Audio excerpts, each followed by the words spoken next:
SSLP. Although the resolution dated 21 June 2022 specifies that some MLAs of the SSLP were dissatisfied with the functioning of the MVA government, it does not record their intention to withdraw support from the government. Among the 34 MLAs who signed the resolution dated 28 June 2022, a few were also ministers in the government. On the basis of this resolution, the governor concluded that the majority of the Shiv Sena MLAs have given a clear indication that they intend to exit from the Mahavikas Aghadi government. The assembly was not in session when Mr. Fadnavis and 7 independent MLAs wrote to the governor. However, there was no attempt made by the members of the opposition parties to issue a notice for a no-confidence motion against the incumbent government. The governor had no objective material on the basis of which he could doubt the confidence of the incumbent government. The resolution on which the governor relied did not contain any indication that the MLAs wished to exit from the MVA government. The communication expressing discontent on the part of some MLAs is not sufficient for the governor to call for a floor test. The governor ought to apply his mind to the communication or any other material before him to assess whether the government seemed to have lost the confidence of the House. We use the term opinion to mean satisfaction based on objective criteria as to whether he possessed relevant material and not to mean the subjective satisfaction of the governor. Once a government is democratically elected in accordance with law, there is a presumption that it enjoys the confidence of the House. There must exist some objective material to dislodge this presumption. The MLAs did not express their desire to withdraw support from the MVA government in the resolution dated 21 June 2022. Even if it is assumed that the MLAs implied that they intended to exit from the government, they only constituted a faction of the SSLP and were at most indicating their dissatisfaction with the course of action adopted by their political party. The political imbroglio in Maharashtra arose as a result of party differences within the Shiv Sena. However, the floor test cannot be used as a medium to resolve internal party disputes or intra-party disputes. Dissent and disagreement within a political party must be resolved in accordance with the remedies prescribed under the party constitution or through any other methods that the party choose to opt for. There is a marked difference between a party not supporting a government and individuals within a party expressing their discontent with the party leadership and functioning. The governor is the titular head of the state government. It's a constitutional functionary who derives his authority from the constitution. This being the case, the governor must be cognizant of the constitutional bounds of the power vested in him. He cannot exercise a power that is not conferred on him by the constitution or a law made under it. Neither the constitution nor the laws enacted by parliament provide for a mechanism by which disputes amongst members of a political party, particularly, can be settled. They certainly do not empower the governor to enter the political arena and play a role, however minute, either in inter-party disputes or in intra-party disputes. It follows from this that the governor cannot act upon an inference that he has drawn that a section of the Shiv Sena wished to withdraw their support to the government on the floor of the House. It is true that the letter dated 25 June 2022 sent by some MLAs of the Shiv Sena to the governor, requesting him to issue directions to the appropriate authorities for the restoration of their security, details mentions that those MLAs no longer wanted to be a part of the corrupt MVA government. However, this cannot be taken to mean that they had withdrawn their support on the floor of the House. Nothing in any of the communications relied upon by the governor indicates that the dissatisfied MLAs from the Shiv Sena intended to withdraw their support to the Chief Minister and the Council of Ministers. At the highest, the various communications expressed the fact that a faction of the MLAs disagreed with some policy decisions of the party. The course of action they wished to adopt in order to air their grievances and redress them was, at the time the floor test was directed to be conducted, uncertain. Whether they would choose to enter deliberations with their colleagues in the House or in the political party, or mobilize the cadres, or resign from the assembly in protest, or opt to merge with another party was uncertain. Therefore, the governor erred in relying upon the resolution signed by a faction of the SSLP MLAs to conclude that Mr. Thackeray had lost the support of the majority of the House. Second, The governor relied on the letter dated 25 June 2022 from 38 SSLP members, claiming that the security provided to them and to their families was illegally withdrawn. The MLAs claimed that the security was withdrawn to coerce them into continuing to support the MVA government against their free will. Therefore, they demanded the restoration of the security provided to them and to their family members. After receiving the letter, the governor issued directions to the state police to provide adequate protection to the MLAs, the members of their families, and their property.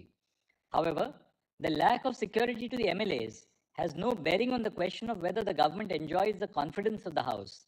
The appropriate response of the governor in such cases is to ensure that security that they were lawfully entitled to continues to be provided to them if it has been removed. This was an extraneous reason that was considered by the governor.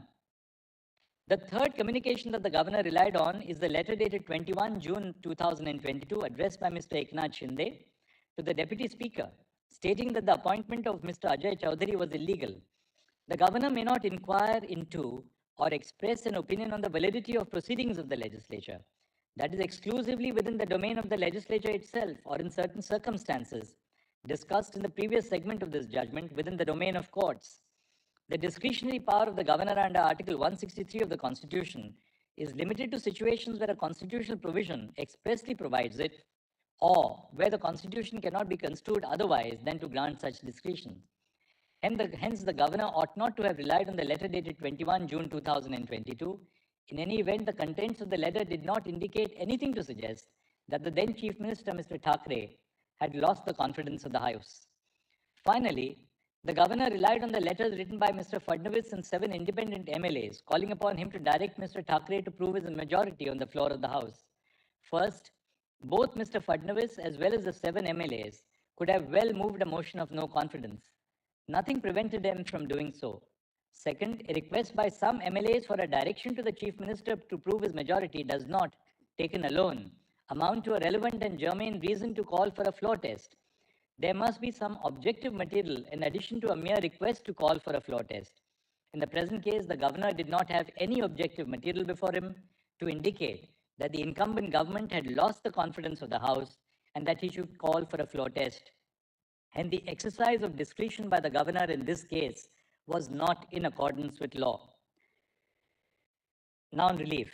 Relying on Bommai and Nabam Rebia, the petitioners argue that this court has the power to restore the status quo ante and rule that the government with Mr. Thackeray as its chief minister is to be reinstated. However, this argument does not account for the fact that Mr. Thackeray did not face the floor test on 30 June 2022 and submitted his resignation. This court cannot quash a resignation that has been submitted voluntarily. Had Mr. Thackeray refrained from resigning from the post of the chief minister, this court could have considered the grant of the remedy of reinstating the government headed by him. The order of this court dated 29 June 2022 held that the outcome of the trust vote to be conducted on 30 June 2022 shall be subject to the final outcome of this batch of petitions. Since the trust vote was not held, the question of it being subject to the final outcome of these petitions does not, therefore, arise.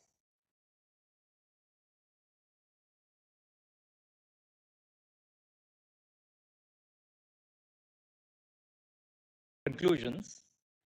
In view of the discussion above, the following are our conclusions. A. The correctness of the decision in Nabam Rebia is referred to a larger bench of 7 judges. B.